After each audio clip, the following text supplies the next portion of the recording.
Carl Hart. Carl L. Hart, born October 30, 1966, is an American psychologist and neuroscientist. He is a professor of psychology at Columbia University. Hart is known for his research in drug abuse and drug addiction. Hart is one of the first tenured African American professors of sciences at Columbia University. Early life and education. Hart grew up in the Carroll City neighborhood of Miami Gardens, a suburb of Miami considered one of the most dangerous in the U.S. As a youth, he engaged in petty crime and the use and sale of drugs, and at times carried a gun. He was also a skilled athlete involved in high school sports. He was raised by a single mother who separated from an abusive father when Hart was 6. After high school, he served in the United States Air Force 1984-1988, which became his path to higher education. Hart earned a Bachelor of Science degree in psychology from the University of Maryland. He earned a Master of Science 1994 and Ph.D. 1996, both in psychology/neuroscience from the University of Wyoming. Hart attended University of North Carolina, Wilmington, where he worked with his undergraduate neuroscience professor, Robert Hacken, before attending the University of Wyoming.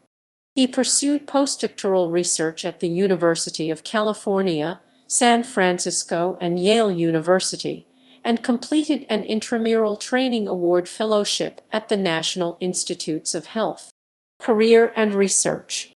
Hart is the Ziff Professor of Psychology and Psychiatry and former chair of the Psychology Department at Columbia University. Hart arrived at Columbia in 1998. In 2009, he became one of the first tenured African American professors of sciences at Columbia University. His area of expertise is neuropsychopharmacology. His general research focus is in the behavioral and neuropharmacological effects of psychoactive drugs in humans. He has a particular interest in the social and psychological factors that influence self-administration of drugs. He is the principal investigator at Columbia University's neuropsychopharmacology lab. In 1999, Hart began investigating the effects of crack cocaine on behavior. Through 2009, he received research grants totaling over $6 million from the National Institute on Drug Abuse.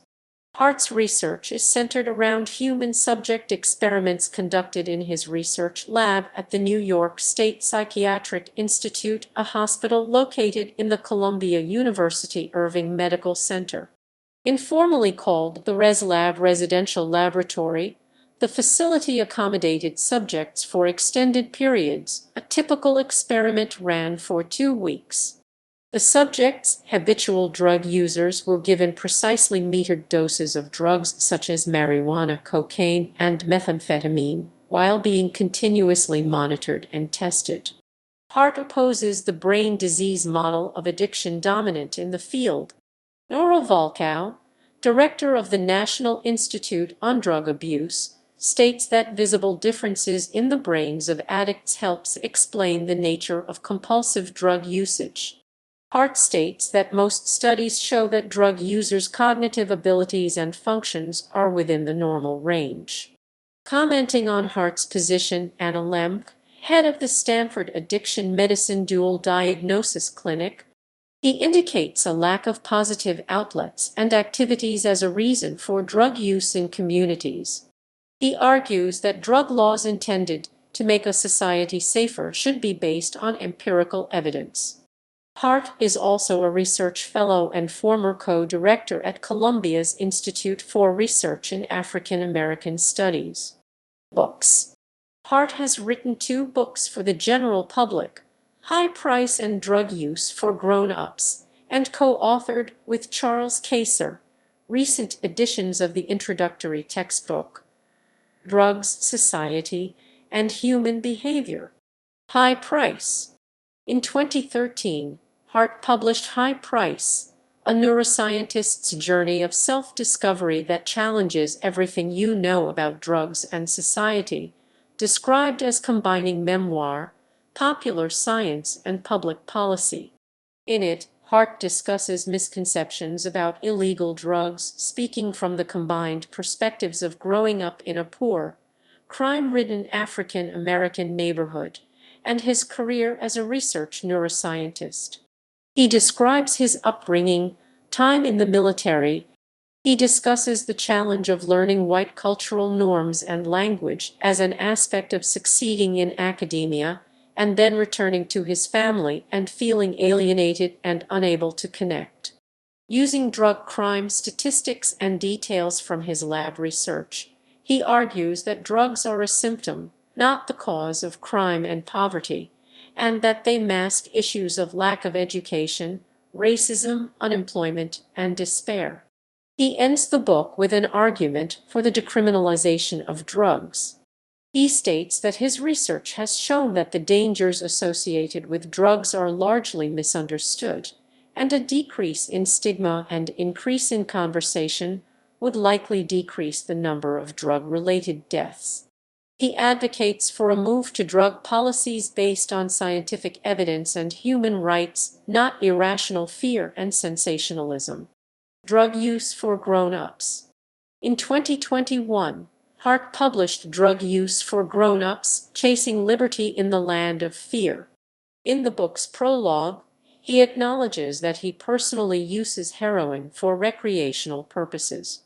He further argues that for the majority of individuals, recreational use of drugs has a positive effect, and that journalists and researchers overstate the harms of recreational drug use. Public debate. Hart is outspoken about misperceptions and misinformation regarding illegal psychoactive drugs and the impact that has on drug laws. He states that drug policy in the U.S. and most of the rest of the world is based on assumption and anecdote, but rarely on scientific evidence. He advocates decriminalizing drug use through policies that are scientifically based rather than heavily influenced by social determinants such as race and class. As an example, he discusses the criminalization of crack cocaine typically associated with poor communities and lack of similar criminalization of powder cocaine traditionally associated with wealthier communities as an example of how drug criminalization has been based on social problems rather than scientific fact. Hart states that the poor, crime-ridden environment he grew up in influenced his worldview, and he believed that drugs were the reason for poverty and crime in most neighborhoods.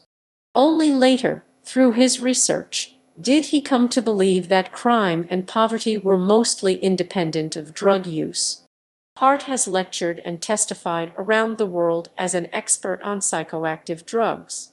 He testified before the United States Congress Committee on Oversight and Government Reform. He has testified on the stand and in written submissions in family courts in New York City, advocating for children to stay with parents who have tested positive for marijuana use, arguing that there is no scientific basis for casual marijuana use having an effect on parenting. In one case, a mother had tested positive while giving birth at a city hospital and been charged with negligence. The case was later dropped. In a 2013 New York Times editorial, Hart commented on the toxicology report presented in the case of Trayvon Martin, where the indication of marijuana in Martin's blood was used as evidence that he might have been paranoid the night of his shooting, causing him to attack Zimmerman. Hart stated that the assertion subscribed to outdated notions of marijuana use, such as those implied in reefer madness, and failed to recognize the 7 decades of research on marijuana that show the levels of marijuana present in Martin's blood were insufficient to cause the aforementioned side effects, and that the side effects mentioned are extremely uncommon in marijuana users. In May 2017, speaking at a drug policy conference at the University of the Philippines Diliman, Hart addressed the misconceptions about methamphetamine in the Philippines amidst President Rodrigo Duterte's war on drugs. Citing lab tests on animals, Hart refuted Duterte's claim that methamphetamine shrinks people's brains and causes them to become violent. In the aftermath of his speech, Hart began to receive online death threats which forced him to leave the Philippines shortly thereafter. Duterte commented on Hart's claims, saying "That's all bullshit to me," and called Hart a son of a bitch who has gone crazy. In an interview with Public Radio International, Hart described Duterte as a president making such ignorant comments about drugs like he's a pharmacologist, and added that Duterte was out of his league when he talks about drugs. In his book, Drug Use for Grownups 2021, and in media interviews around its publication, Hart revealed that he is a recreational heroin user and employs a number of drugs in a responsible manner, not as an addict, and in the pursuit of happiness. Media appearances. Hart has been a speaker at talks at Google, the Reason Foundation, and the Nobel Conference. He has been interviewed or otherwise featured on CNN, Stossel, The Independent's on Fox Business, All In with Chris Hayes on MSNBC, Reason TV, The O'Reilly Factor on Fox News, Democracy Now!, and The Joe Rogan Experience. He spoke at TEDM 2014, discussing his evidence-based view of drug addiction and how that should impact public policy.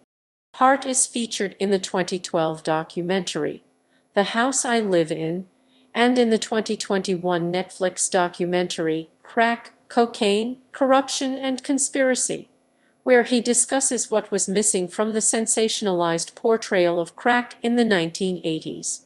Personal life. Hart is married to Robin Hart and has 3 children. He lives in New York City. Awards and honors. Columbia University, Presidential Award for Outstanding Teaching 2008. Mothers Against Teen Violence, Humanitarian Award 2014. Penn/E. O. Wilson Literary Science Writing Award for High Price, A Neuroscientist's Journey of Self-Discovery That Challenges Everything You Know About Drugs and Society 2014. City of Miami, Dr. Carl Hart, Day 1 Feb 2016.